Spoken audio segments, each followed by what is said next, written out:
If I were to be diagnosed with cancer, in a town of 14,000, I could receive cancer treatment in Bartow, Florida. There's a cancer treatment facility there that will handle standard treatment protocols.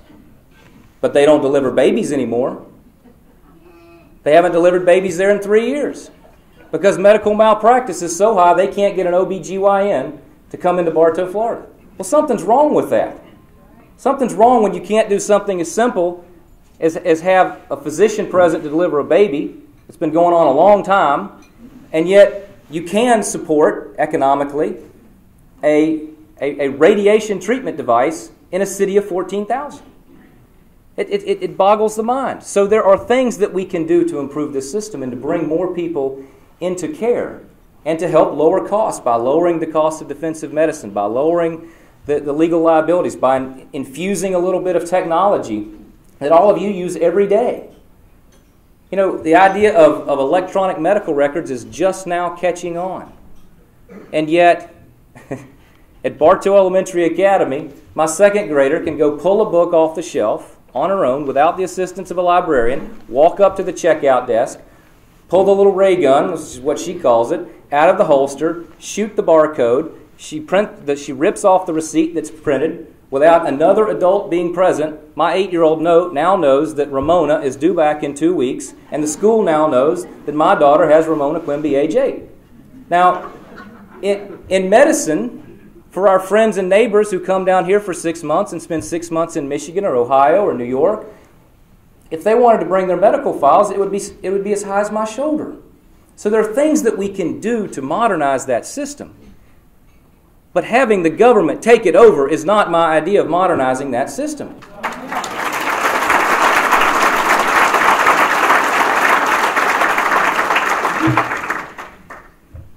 Card check. Allowing someone to come into your business and just sign a card to unionize your franchise, your branch, your manufacturing facility with no secret ballot.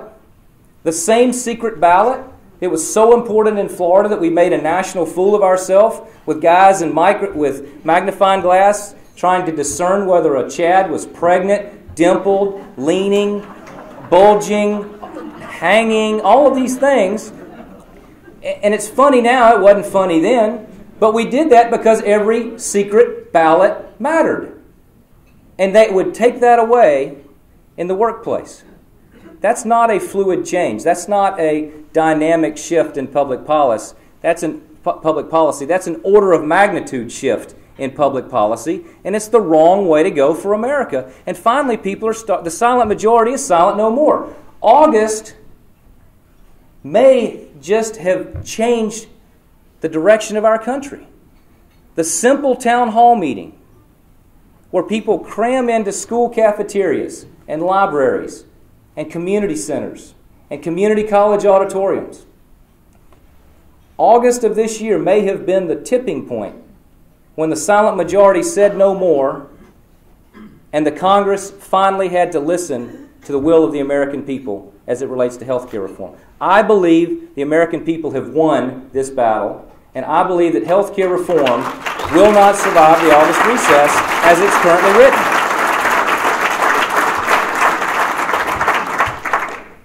But it's important that we stay engaged because not everybody would cheer at that statement. Not everybody agrees with that, and they're Americans too. And they have congressmen who have votes also, and right now they have more votes than we do. So we need to make sure that we stay on top of this issue and guarantee that we don't socialize medicine, but that we do make the necessary reforms. But this fall is going to be an interesting time to see how they respond. Do they say, we heard from you, we listened to the American people, and we've scaled back our ambitions? That's not what Chuck Schumer said last Sunday. Or do they say, we're not going to let a bunch of right-wing nuts block our progressive agenda. We're going to move forward however we can, even if it means changing all the rules. And if they thought that August was a hot month, wait till they see what happens if that's what they do. I mean, that will be a incendiary move if that's what they choose to do. These are all critically important issues at the national level, and they all impact Florida. But I also believe Florida in and of itself has tremendous challenges and tremendous opportunities. I don't need to dwell on the challenges that Florida's economy faces. I mean, you all know people who have lost their jobs, whose businesses are hurting. You know people who own more condos than they'd like to. You know people who are upside down in their mortgages. We all understand that. Leaders aren't supposed to help share the problem with you. They're supposed to help you solve the problem. So let's talk about that.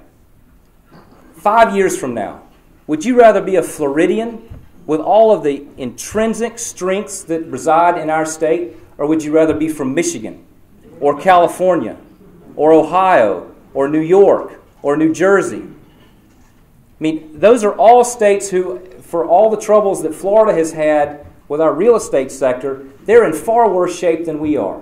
And we are better positioned to rebound from this great recession than any of them are. California's cut almost as much from their budget as our budget is. But you know, the striking thing about a state like California, and I learned this when I chaired the subcommittee on technology a long time ago in the Congress.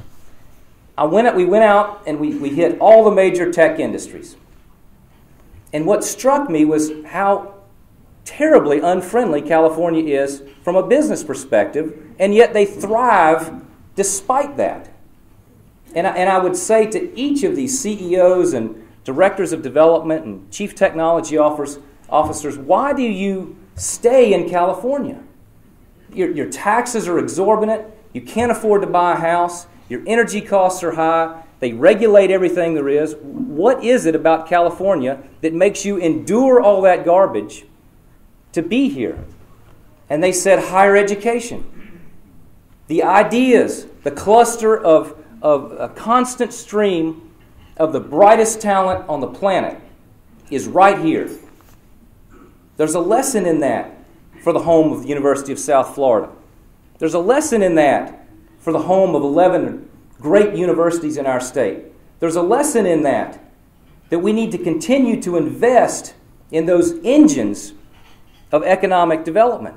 When you look at what businesses are willing to tolerate if they know that they're getting a good product in higher education, we've got a lot to be proud of in the state of Florida.